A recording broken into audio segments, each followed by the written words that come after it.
وآخر دعواهم أن الحمد لله رب العالمين۔ ان خوبصورت ایام میں سب سے پہلا کام جو کرنے والا ہے کہ جو ہی چاند نظر آئے چاند کو دیکھ کے دعا پڑھے، اللہم اہلہ علینا بالیمن والایمان والسلامۃ والاسلام ربی وربک اللہ۔ اے اللہ اس چاند کو طلوع کیا ہے، برکت والا یہ چاند ہو، ایمان کی اور سلامتی اور اسلام کی بلندی کا یہ چاند ہو۔ جامع ترمذی کی یہ روایت اور ابن حبان کی روایت میں یہ الفاظ بھی والتوفیق لما تحب وترضى۔ اے اللہ اس پورے مہینے میں اس عمل کی توفیق دینا جو تجھے راضی کرے، تجھے پسند آ جائے۔ دلال الجنہ کی روایت کے یہ الفاظ بھی ہیں غیر ضالین ولا مضلین۔ اے اللہ اس مہینے میں نہ ہم کسی کو گمراہ کرے نہ کوئی ہمیں گمراہ کرے۔ دوسرا کام جو کرنے والا ہے، جو ہی چاند نظر آئے تو رسول اکرم صلی اللہ علیہ وسلم نے حکم دیا ہے، مسلم احمد کی روایت، لا الہ الا اللہ، اللہ اکبر، الحمدللہ، ان الفاظ کو کثرت سے پڑھنا چاہیے۔ دوسرا کام جو ایک مومن کی ذمہ داری ہے، چاند کو دیکھ کے دعا کرنے کے بعد اس کو چاہیے کہ ان تینوں الفاظ کو کثرت سے پڑھے، لا الہ الا اللہ، اکثر فیہن من التہلیل، اللہ اکبر من التکبیر، الحمدللہ من التحمید۔ اور تیسرا کام، جب چاند نظر آ جائے تو جو قربانی کرنا چاہتا ہے اسے چاہیے کہ اپنے بالوں کو نہ ترشوائے نہ کٹوائے اور نہ ہی ناخنوں کو کاٹے۔ ابن حبان کی روایت ہے، جب تم میں سے کوئی شخص ذوالحجہ کا چاند دیکھ لے تو اسے چاہیے کہ اپنے بالوں کو اور اپنے ناخنوں کو کاٹنے سے رک جائے۔ چوتھا کام یہ ہے کہ روزہ رکھے۔ آپ صلی اللہ علیہ وسلم کا طریقہ مبارک تھا کہ آپ صلی اللہ علیہ وسلم کان یصوم 9 ذی الحجہ، پہلے 9 دن کا روزہ رکھتے، ویوم عاشوراء 10 محرم کا روزہ رکھتے۔ اور آپ صلی اللہ علیہ وسلم نے تو یہ فرمایا تھا، خصوصاً 9 ذی الحجہ جس دن میدان عرفات میں حاجی ہوتے ہیں، اس دن کا روزہ رکھنے سے 2 سال کے گناہوں کو اللہ معاف کر دے۔ تو ان خوبصورت ایام میں 5واں کام جو کرنے والا ہے، کثرت سے قرآن مجید کی تلاوت کیجیے۔ ایک مومن کی ذمہ داری ہے، صحیح الجامع کی روایت ہے 1155، اقرأ القرآن فی 3 ان استطعت، اگر طاقت ہے تو 3 دن میں قرآن ختم کیجیے، 7 دن میں کر لیں، 10 دن میں کر لیں، اور بڑی آسانی سے ہو سکتا ہے۔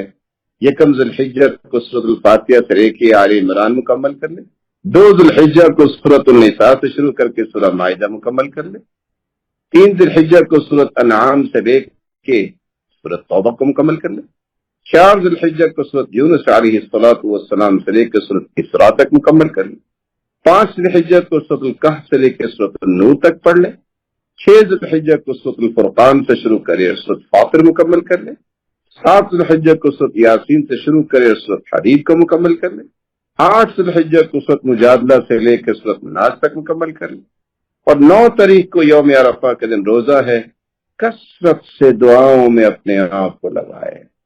10 ذی الحجہ کو ویسے ہی قربانی کا دن ہے، خوشی کا دن ہے، اللہ کے ہاں قربانی پیش کرنے کا دن۔ ایک چھٹا کام بھی کرنے والا ہے، ان دنوں میں کثرت سے ذکر کیجیے۔ اللہ نے دلوں کا سکون رکھا ہے تو اپنے ذکر میں رکھا، ذکر کرتے وقت لذت محسوس کریں، حلاوت محسوس کریں۔ آپ ان ایام میں یہ اذکار کر سکتے ہیں، سبحان اللہ وبحمدہ 100 مرتبہ کو پڑھ لیں۔ صحیح بخاری اور مسلم کی روایت ہے، سمندر کی جھاگ جتنے بھی گناہ ہوں اللہ معاف کر دے۔ آپ درود پڑھ سکتے ہیں، رسول اکرم صلی اللہ علیہ وسلم کا فرمان ہے، صبح و شام 10 مرتبہ درود پڑھ لے، میں قیامت اس کا سفارشی بن جاؤں۔ آپ لا حول ولا قوت الا باللہ کثرت سے پڑھیں، یہ جنت کے خزانوں میں سے خزانہ ہے۔ آپ استغفر اللہ العظیم الذی لا الہ الا هو الحی القیوم واتوب الیہ 3 مرتبہ کو پڑھ لے تو اس کی زندگی کے گناہ معاف ہو جاتے۔ آپ کو چاہیے کہ سبحان اللہ والحمد للہ ولا الہ الا اللہ واللہ اکبر کثرت سے پڑھیے۔ ایک کام کرنے والا یہ بھی ہے کہ کثرت سے نوافل پڑھیے، یہ تو ایام ایسے مبارک ہیں، کم از کم ان ایام میں تو یہ ساری سنتیں پوری کرنی چاہیے کہ جو شخص ظہر سے پہلے 4 رکعتیں، ظہر کے بعد 4 رکعتیں پڑھ لے، اللہ تعالیٰ اس کے جسم کو جہنم پر حرام قرار دے دیتے، جیسا کہ سنن ابن ماجہ کی روایت۔ عصر سے پہلے 4 رکعتیں پڑھ لے، اللہ کی رحمت کا مستحق بن جاتا، اور اگر پابندی سے پڑھے جنت میں گھر بن جاتا۔ رسول اکرم صلی اللہ علیہ وآلہ وسلم نے یہ بھی سکھایا ہے کہ ان ایام میں کثرت سے دعا کرنی چاہیے، کبھی بھی دعا کو ہلکا نہ سمجھیں۔ یہ اتنی بڑی نعمت ہے، اتنی بڑی نعمت ہے کہ سیدنا عمر کہا کرتے تھے مجھے دعا کی قبولیت کا کبھی فکر نہیں ہوا، میں تو یہ سوچتا ہوں کہیں دعا کی توفیق نہ مجھ سے چھین لی جائے۔ اللہ تعالیٰ دعا کی توفیق دیتے ہی اس کو ہے جس کی دعا کو قبول کرنا ہوتا۔ دعا تو تقدیر بدل دیتی ہے، بلکہ رسول اللہ صلی اللہ علیہ وسلم کا فرمان ہے، صحیح الجامع کی روایت، دعا تو ہر جہت میں نفع دیتی ہے۔ آسمان سے بلائیں اتر رہی ہوتی ہیں، بندہ دعا کرتا ہے، یہ بلائیں اور دعا آسمان اور زمین کے درمیان گتھم گتھا ہوتے ہیں، ان بلاؤں کو اللہ ذوالجلال زمین پر اترنے ہی نہیں دیتے اس دعا کی وجہ سے۔ دعاؤں کے ساتھ ساتھ ہمدردی اور خیر خواہی کے پہلوؤں کو اختیار کرنا چاہیے ان دنوں میں۔ حدیث بھی آتا ہے سب سے پیارا عمل یہ ہے کسی کے دل میں خوشی پیدا کر دیں، کسی کی مصیبت دور کر دیں، کسی کا قرض ادا کر دیں، کسی کی بھوک کو ختم کر دیں۔ اتنی خوش نصیبی ہے کہ ان ایام میں دیکھیے کہ جو روزہ نہیں رکھ سکتے ان کی افطاری کا اور سحری کا بندوبست کیا جائے۔ دیکھیے جو مقروض ہے، نمازی ہے لوگ، ان کے قرض ادا کیے، بیمار ہیں ان کا علاج کروا دیجیے، کسی مصیبت میں ہیں ان کی مصیبت کو دور کرنے کے لیے ایفرٹس لگائیں۔ رسول اکرم صلی اللہ علیہ وسلم نے فرمایا تھا جو دنیا میں کسی کو پانی پلاتا ہے اللہ اسے رحیق المختوم سے پانی پلائیں، جو دنیا میں کسی کو کھانا کھلاتا ہے اللہ ذوالجلال اسے جنت کے خوشے کھلائیں گے، جو دنیا میں کسی کو لباس پہناتا ہے اللہ اسے جنتی لباس پہنائے۔ ایک نیا کام کرنے والا ہے کہ کثرت سے صدقہ کیجئے۔ صدقہ تو انسان کے سچے مومن ہونے کی نشانی ہے، علامت ہے، حجت ہے، برہان ہے، دلیل ہے۔ یہ عظیم لوگوں کا شیوا ہے۔ صحیح بخاری کی روایت ہے 2 فرشتے ہر روز دعا کرتے ہیں، خرچ کرنے والے کے مال کی بڑھوتری کی دعا کرتے ہیں فرشتے۔ صدقہ کرنے سے انسان کی بیماریوں کا، روحانی بیماریوں کا علاج ہوتا ہے۔ جسمانی بیماریوں کا علاج کرنا ہے تو صدقہ کیا کرو، معاشرتی بیماریوں کا علاج کرنا ہے تو صدقہ کرو۔ فتنوں سے بھی انسان محفوظ ہو جاتا ہے صدقہ کرنے سے۔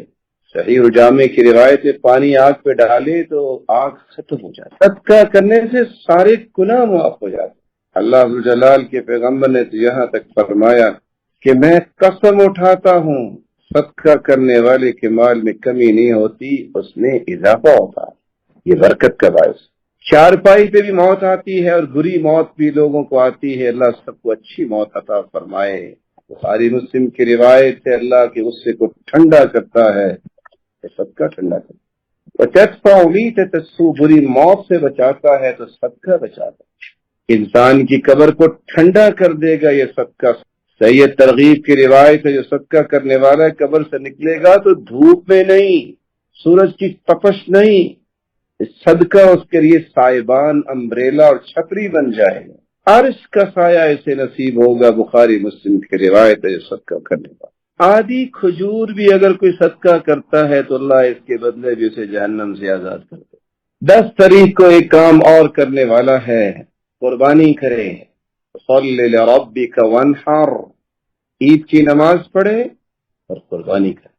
سنن نبی داؤد اور جامع ترمذی کی روایت ہر گھر پر قربانی ہے، یہ سنت، بلکہ صحیح الجامع کی روایت ہے جس کے پاس طاقت ہے قربانی نہیں کرتا وہ عید پڑھنے بھی نہ آئے۔